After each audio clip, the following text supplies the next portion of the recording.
Well, welcome everybody to my YouTube channel, The Courage to Teach Differently. I hope that you have been able to enjoy some of the videos on my channel and that you have liked and subscribed so that you can receive all the latest videos that I'm creating when I talk about Finnish education.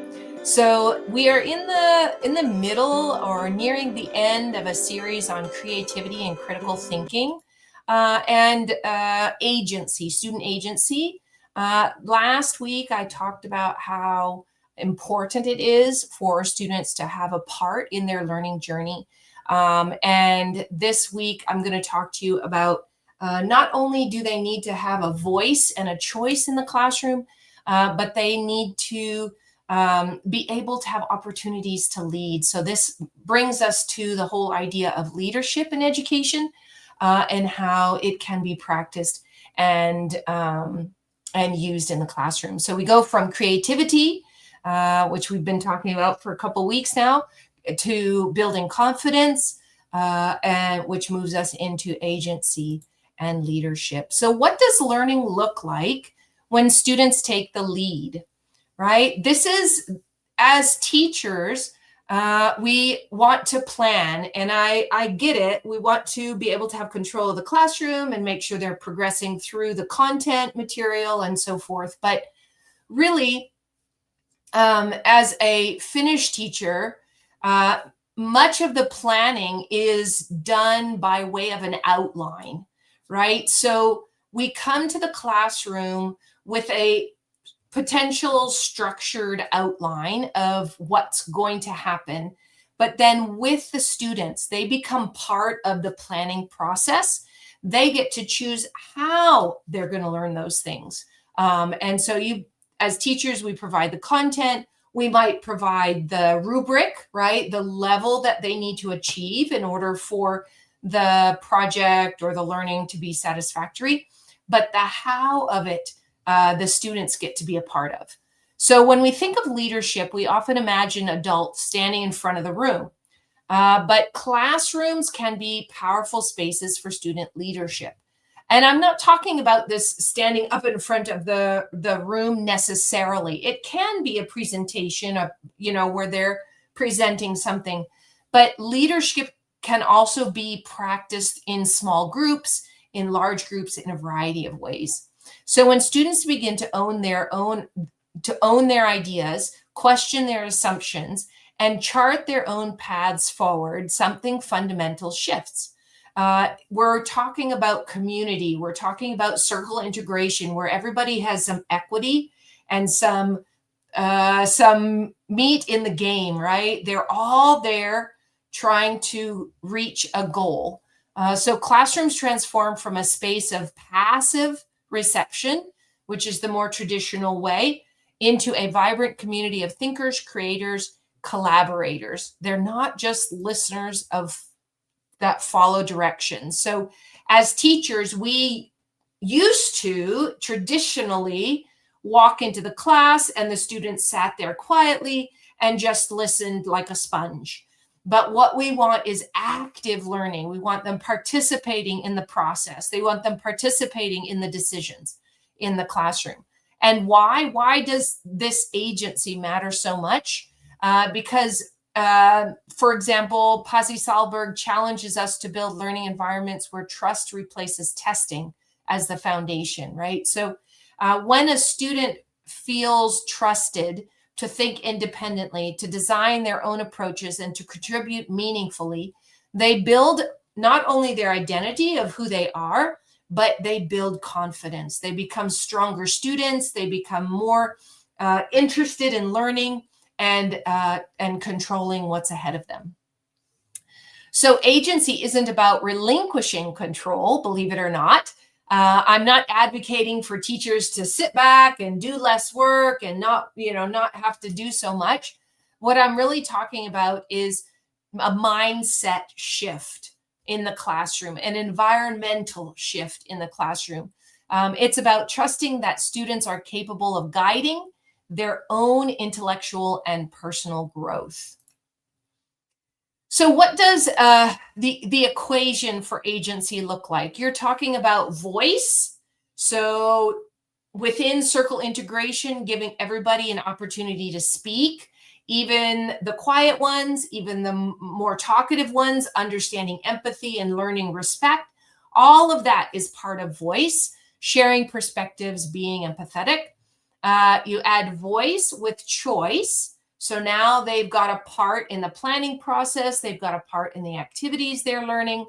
And then including in that is our reflection, because in Finnish education, reflection is a big part of the learning process. So students are going to examine their work, assessing their growth, and considering the next steps, deciding what worked in their group, what didn't, what worked individually, what didn't. And those three, you add them all up, you mix them all together, and you get ownership, which is true investment in learning outcomes, and personal development emerges. They become amazing students, right? Exactly what we want.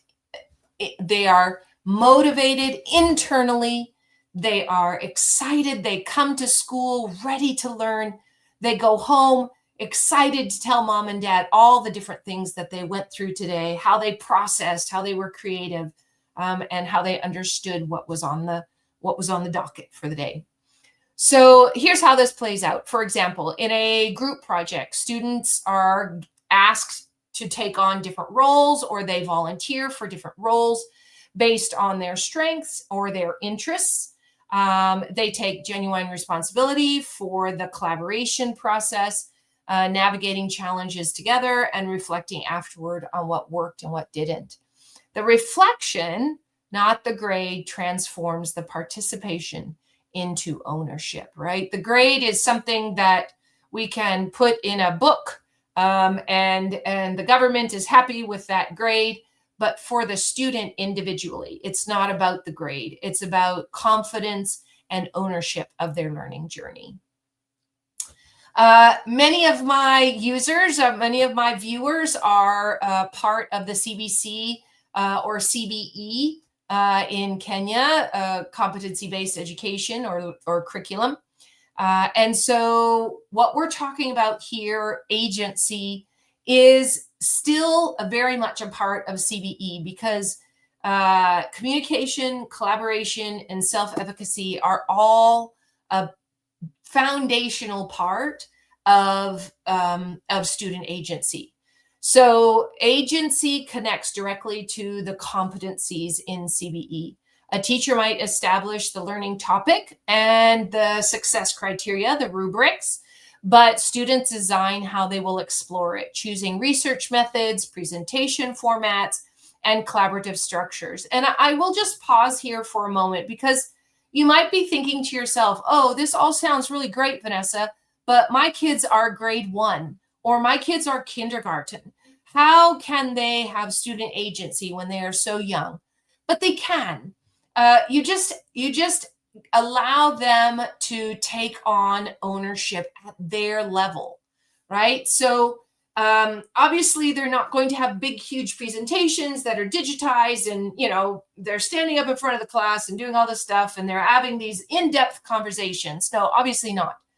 But at that level, even 5 and 6 and 7-year-olds, they are very capable of solving problems when they have disagreements. They're very capable of working together, given those opportunities and the time, right? Remember, teachers are observing, stepping back, allowing the students time to process, and not stepping in too quickly to solve a problem.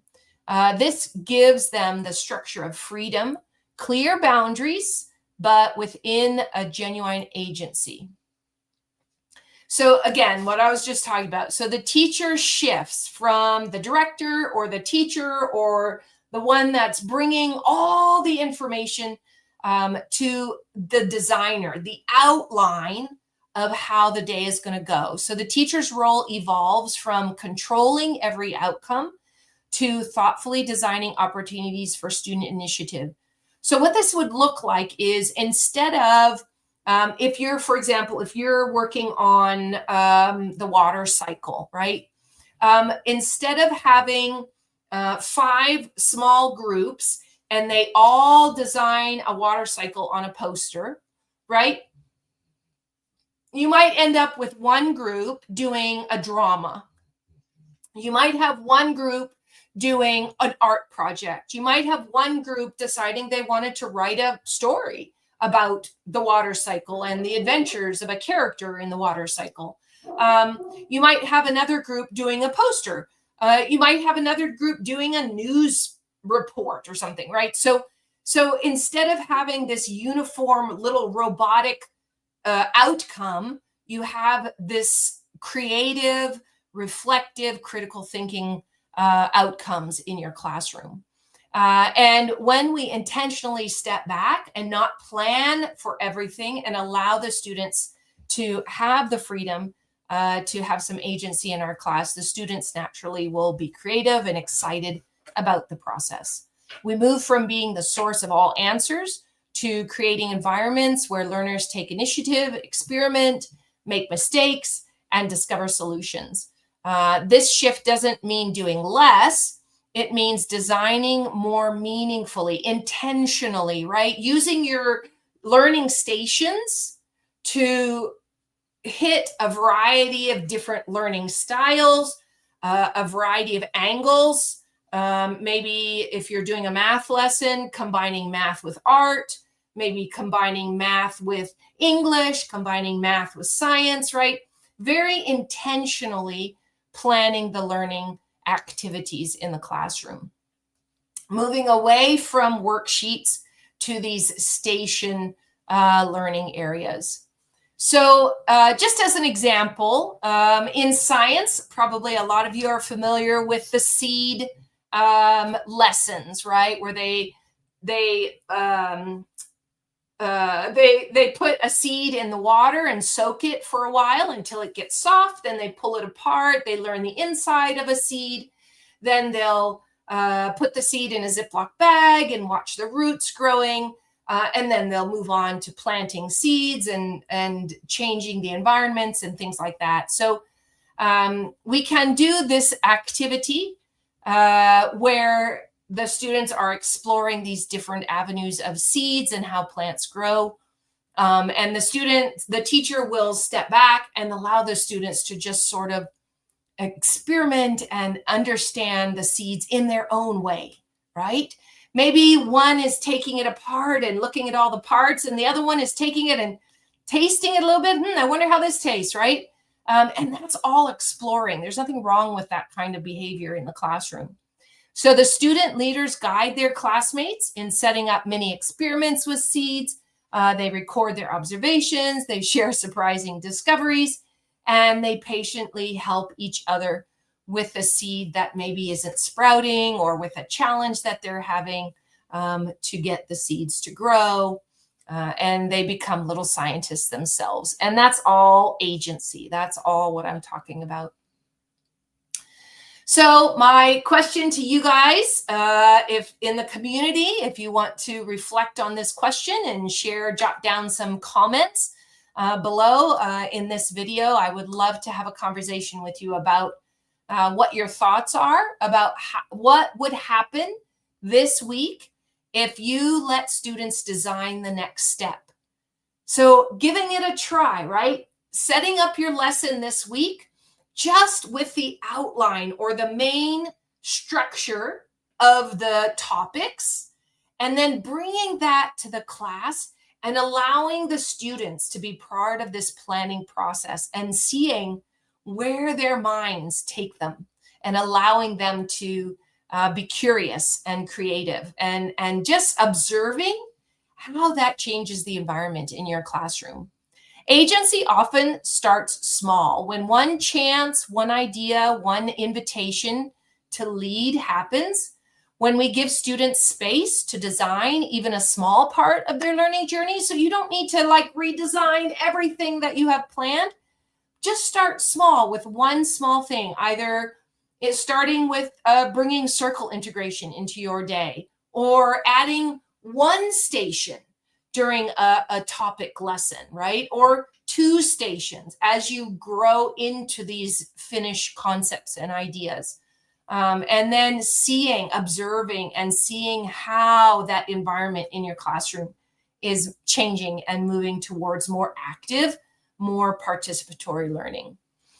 So the question isn't whether students are ready. Even at the age of 5, they are ready given the opportunity. The question is, are we as teachers and administrators ready to trust them to actually take on this job of learning? So just back to the equation, how do we get to agency? We start with creativity. We move from creativity to confidence. And then once confidence is built, then they will feel stronger and more able to take on agency and ownership of their learning. When students are trusted to explore, experiment, and lead, creativity becomes confidence, and confidence becomes agency in motion.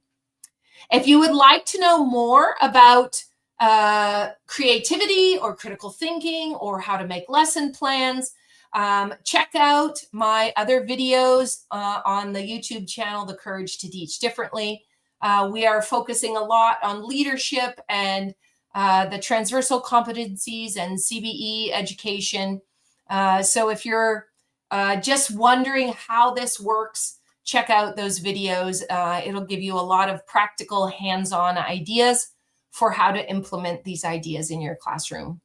Thanks for watching. Don't forget to like and subscribe. I'll see you next time. Bye.